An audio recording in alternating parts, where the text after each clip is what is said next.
Mesdames et messieurs, bonsoir et bienvenue dans cette édition d'information dont voici les principaux axes. Les orpailleurs guinéens peuvent enfin reprendre leurs activités. Après 4 mois d'arrêt, les autorités ont à travers un communiqué levé la suspension. Cheikh André Leno, spécialiste des mines et géologie, salue la décision. Et puis sur le marché guinéen, une augmentation inattendue des prix du sac de riz se fait sentir. Pourtant, les autorités avaient fixé les prix de cette denrée en commun accord avec les importateurs à 340 000 francs guinéens pour la capitale. Qu'est-ce qui explique alors cette situation? La réponse, c'est dans ce journal. C'est tout pour le sommaire. Pour commencer, après 4 mois de suspension, les activités d'orpaillage peuvent reprendre sur toute l'étendue du territoire national. Sans communiquer les départements sectoriels concernés qui met fin à cette suspension. Un spécialiste du domaine salue la décision des autorités tout en appelant les acteurs évoluant dans le secteur à plus de responsabilités. Amanatou Diallo et Cabinet Sano reportage. La décision des autorités mettant fin à la suspension des activités d'orpaillage en Guinée est un ouf de soulagement pour les acteurs évoluant dans le secteur. Cheikh André Leno, ingénieur en mine, salue la décision et invite les orpailleurs à la responsabilité pour éviter les catastrophes. Si j'en repris, c'est une très bonne nouvelle, mais il faudrait que l'autorité prenne toutes les dispositions pour ne pas que vraiment les mêmes erreurs se répètent, parce que nous le savons tous. Chaque fois qu'il y a ces orpaillages en cours, nous constatons ici des décès, des éboulements, les gens perdent la vie. Donc il faudrait que toutes les dispositions soient mises en place pour ne pas que vraiment nous assistions à ces mêmes problèmes, ces décès, la perte des vies des gens. Le gouvernement guinéen avait suspendu cette activité à cause de la campagne agricole 2024. Avant de permettre la reprise de l'orpaillage, Cheikh André Leno demande aux autorités en charge des mines et de la géologie de faire des études de terrain pour assurer la sécurité des acteurs et protéger l'environnement. L'orpaillage artisanal, comme nous le disons, c'est traditionnel, c'est des trucs qui se font à main nue. Est-ce que vous voyez, avec l'utilisation des pelles, et je ne sais pas, des pioches, ni l'orpaillage artisanal, ni industriel. En tout cas, si c'est le côté environnemental, aucun des deux, parce que ça nuit à la destruction de la faune, de la flore, bien sûr.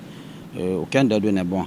Mais sauf que bon, il faut juste essayer de le faire dans les conditions normales et surtout, personnellement, en veillant sur la sécurité des uns et des autres. L'orpaillage permet à nombreux Guinéens de se faire des économies financières. Cheikh André Leno suggère une réglementation du secteur. Il faudrait que l'État s'implique dans cette histoire d'orpaillage artisanal, bien sûr. Il faudrait que l'État s'implique activement même et que les autorités locales également s'impliquent pour ne pas que vraiment nous constations ces mêmes choses. Donc l'autorité doit s'impliquer. On ne peut pas les interdire de faire parce qu'il y a des gens qui en dépendent de ça. Ça fait très longtemps qu'ils sont dans cette histoire d'orpaillage, donc ils gagnent leur vie dedans. Les activités de l'orpaillage ont souvent provoqué des éboulements en Guinée, faisant ainsi des morts et des blessés.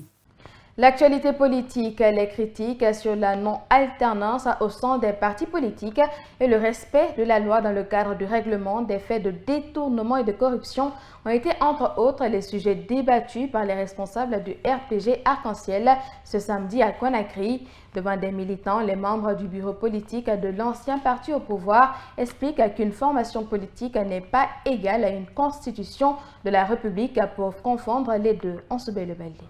En parlant du respect de la loi dans le traitement des dossiers judiciaires, Marc Yombuno fait allusion au cadre du RPG Arc-en-Ciel détenu en prison pour des faits de détournement et de corruption. C'est la loi qui sanctionne. Quel est le pays au monde où il n'y a pas de détournement? Mais s'il y a détournement, la justice sévit pour arrêter, pour emprisonner, pour faire rembourser. C'est ça l'État. Nous ne le disons pas parce que nous sommes au RPG. C'est des comportements citoyens que nous devons avoir. Ce n'est pas contre Ce n'est pas contre qui que ce soit. Marc Yombuno poursuit en disant: Est-ce qu'aujourd'hui, il n'y a pas de détournement? Est-ce qu'aujourd'hui, il n'y a pas de gabégie? Est-ce qu'aujourd'hui, il n'y a pas de personnalisation du pouvoir? Est-ce que les administrateurs ne sont pas en campagne un peu partout? Sur le sujet lié au manque d'alternance au sein des partis politiques, Marc Yombuno, membre du bureau politique du RPZ Arc-en-Ciel, soutient que les statuts et règlements qui gouvernent ces formations n'interdisent aucunement leur président de rester longtemps. Restons fidèles au texte. Est-ce que les statuts, les règlements intérieurs d'un parti politique validé par l'État guinéen depuis 1958 sont les mêmes que la constitution de l'État guinéen? C'est différent. C'est des éléments ici de la constitution, mais avec des appréciations liées aux structures. Par la même occasion, ces responsables du RPZ Arc-en-Ciel ont expliqué pourquoi les forces vives de Guinée ont quitté l'union sacrée des partis politiques. À l'Union des forces démocratiques de Guinée, les responsables sortent du silence pour parler de leur retrait de l'union sacrée des partis politiques. Le vice-président Fodé Fofana accuse les membres de cette union de courir derrière des postes. Il l'a dit ce samedi lors d'une rencontre avec les militants du parti. Reportage Mamadou Tanouba. Fodé Fofana a abordé l'actualité liée à l'union sacrée avec les dernières défections enregistrées au sein de cette plateforme politique. Le vice-président de l'UFDG a même ironisé dessus. Vous voulez l'union sacrée, enlevez l'union sacrée, créez, donnez un autre nom. Vous serez avec nous. Si vous quittez, c'est de votre responsabilité. Parce que c'est vous qui venez. Vous nous dites que vous voulez être avec nous. Parce que dès qu'on a mis le Premier ministre, lorsqu'ils n'ont pas été dans le gouvernement, ils ont dit non, on va créer une union sacrée. Maintenant, après, ils veulent rentrer, ils veulent encore autre chose. S'ils n'ont pas encore ça, ils vont dire alors on va devoir l'UFDG. Quand ils vont venir, nous aussi on va faire simplement comme si on ne comprend pas. Ils vont venir, on va encore s'asseoir. On va préparer très bien la salle.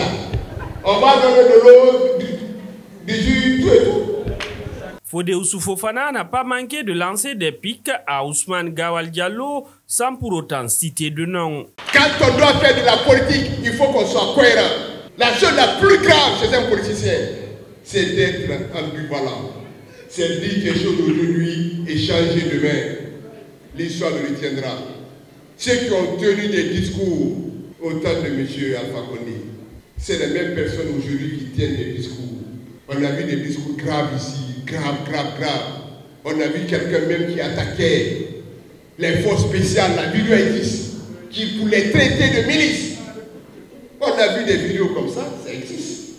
Selouda Diallo, président de l'UFDG depuis l'étranger, a profité de cette rencontre pour saluer les militants de son parti via un appel vidéo.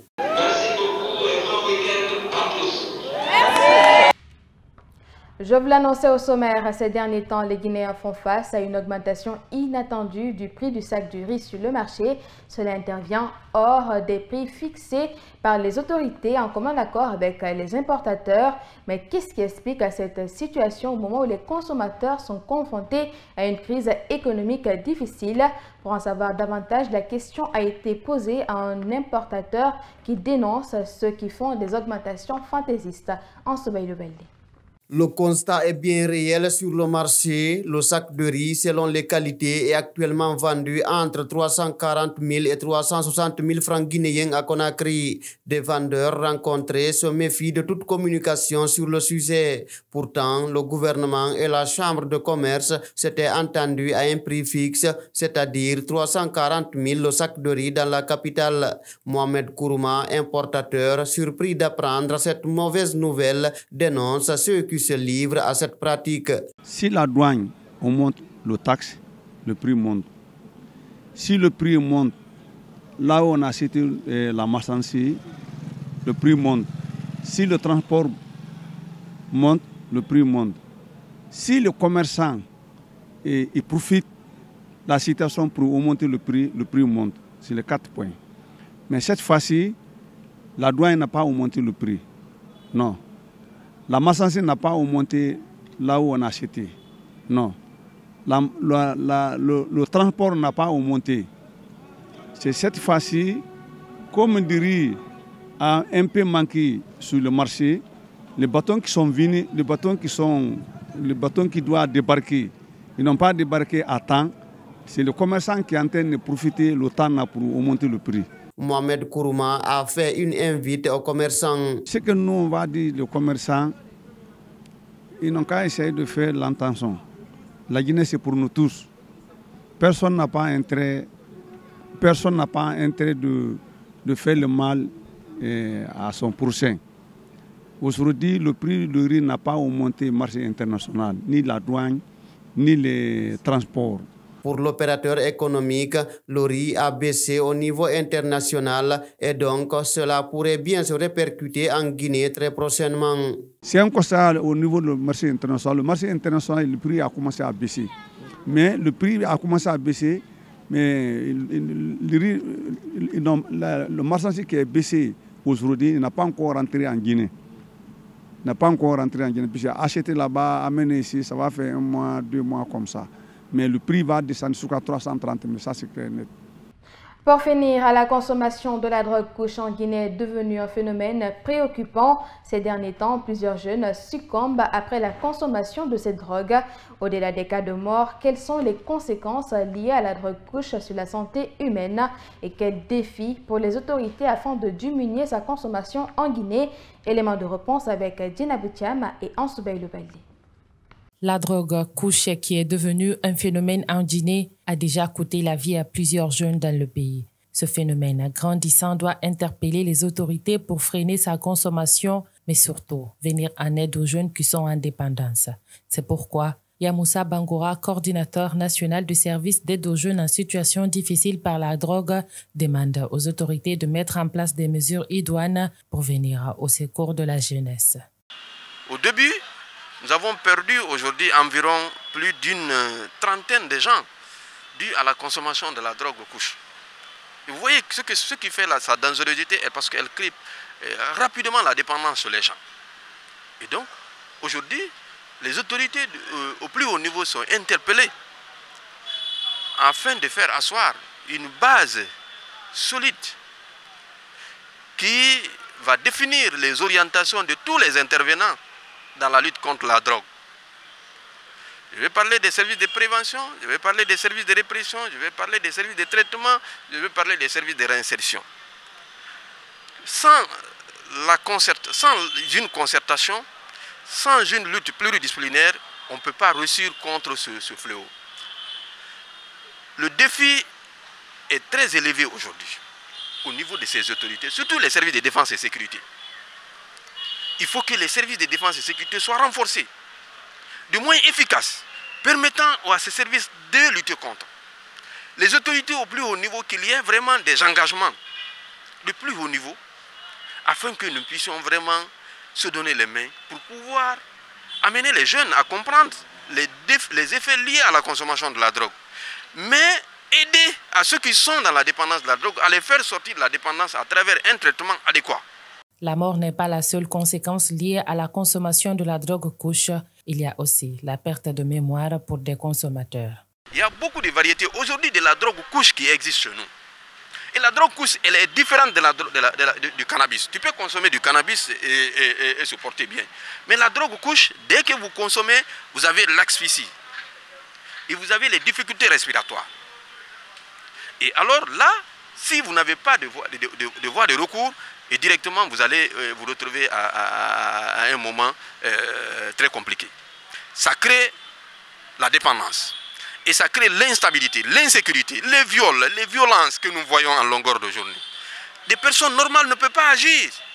C'est dû à la consommation d'une substance psychoactive. Et la drogue est une substance psychoactive qui agit sur le système nerveux central. Il faut alors, quand quelqu'un est dedans, il faut l'aider. Les parents doivent vraiment prendre les responsabilités. Les jeunes, de faire une prise de conscience à leur état. Oui, l'État doit faire son travail. Mais vous aussi, c'est votre santé qui est affectée. Parce que la drogue, elle affecte la santé physique et la santé psychologique de la personne. Cette drogue qui a pris une grande ampleur provient d'un pays voisin à la Guinée. L'État doit prendre ses responsabilités pour freiner son transport dans le pays. La jeunesse, étant la couche la plus concernée, est appelée à prendre ses responsabilités et trouver d'autres moyens pour se divertir afin de minimiser le stress. Et voilà, ainsi prend fin cette édition d'information. À tous, merci de l'avoir suivi. Retrouvez l'intégralité de nos éditions sur nos différentes pages Facebook Kavi TV. Au revoir.